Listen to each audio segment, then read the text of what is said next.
आप देख रहे हैं कैरी ऑन हॉरर टेल। भूत प्रेत के किस्से सुनने में बहुत रोमांचक और दिलचस्प लगते हैं, लेकिन क्या हो जब यह किस्से सिर्फ किस्से न रहकर एक हकीकत में बदल जाते हैं। आज की युवा पीढ़ी भूत और आत्माओं के होने पर विश्वास नहीं करती, लेकिन जिस पर आप विश्वास नहीं करते वह असल में है ही नहीं।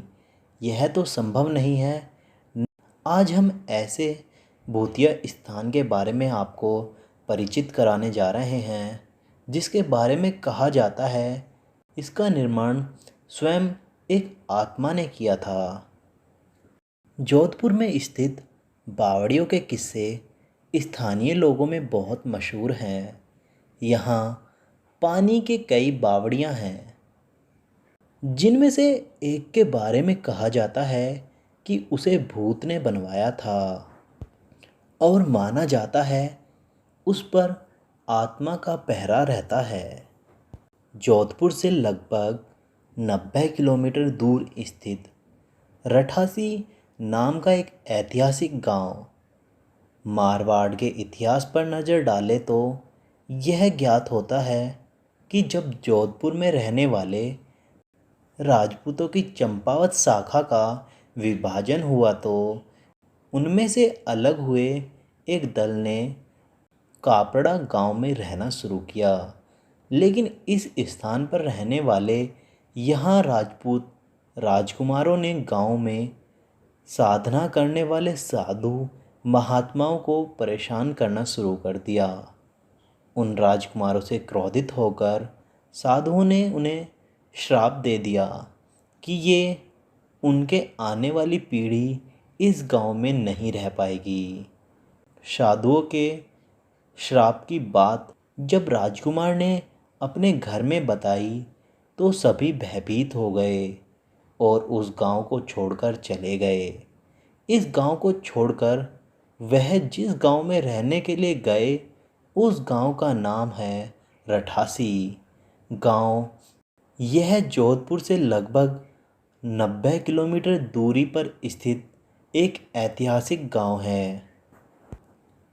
इस गांव में एक बावड़ी है जिसके बारे में कहा जाता है कि वह भूतों के सहयोग से बनी है, अर्थात उस बावड़ी को बनाने में भूत प्रेतों ने गांव वालों की सहायता की थी।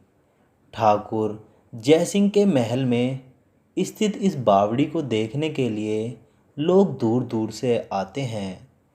इस बावड़ी के विषय में यही कहानी प्रचलित है कि एक बार जब ठाकुर जयसिंह घोड़े पर सवार होकर जोधपुर में रठासी गांव की ओर जा रहे थे, रास्ते में ठाकुर साहब का घोड़ा उनके साथ साथ चलने वाले सेवकों से पीछे छूट गया और इतने में रात हो गई। राजा का घोड़ा काफ़ी थक चुका था और उसे बहुत प्यास लगी थी। रास्ते में एक तालाब को देखकर ठाकुर जयसिंह अपने घोड़े को पानी पिलाने के लिए ले गए। आधी रात का समय था। घोड़ा जैसे ही आगे बढ़ा, राजा को एक आकृति दिखाई दी जिसने धीरे धीरे इंसानी शरीर धारण कर लिया। राजा उसे देखकर डर गया। उस प्रेत ने राजा को कहा कि मुझे प्यास लगी है, लेकिन श्राप के कारण मैं इस कुएं का पानी नहीं पी सकता। राजा ने उस प्रेत को पानी पिलाया और राजा की दयालुता देखकर प्रेत ने उसे कहा कि वह जो भी मांगेगा उसकी इच्छा पूर्ण कर देगा। राजा ने प्रेतों को कहा कि वह उसके महल में एक बावड़ी का निर्माण करें और उसके राज्य को सुंदर बना दें। भूत ने राजा का आदेश को स्वीकार किया कि वो ये कार्य प्रत्यक्ष रूप से नहीं करेंगे, लेकिन दिन भर में जितना भी काम होगा वह रात के समय 100 गुना और बढ़ जाएगा। उस प्रेत ने राजा से इस राज की बात को बताने से मना कर दिया। इस घटना के 2 दिन बाद ही महल और बावड़ी की इमारतें बनने लगीं। रात में पत्थर ठोकने की रहस्यमय आवाज़ें आने लगीं। दिन प्रतिदिन निर्माण का काम तेजी से बढ़ने लगा, लेकिन रानी के जिद करने पर राजा ने यह राज रानी को बता दिया कि आखिर निर्माण इतनी जल्दी कैसे पूरा होता जा रहा है। राजा ने जैसे ही यह राज रानी को बताया, सारा काम वहीं रुक गया। बावड़ी जो कि त्यों रह गई। इस घटना के बाद किसी ने उस बावड़ी को बनाने की कोशिश नहीं की।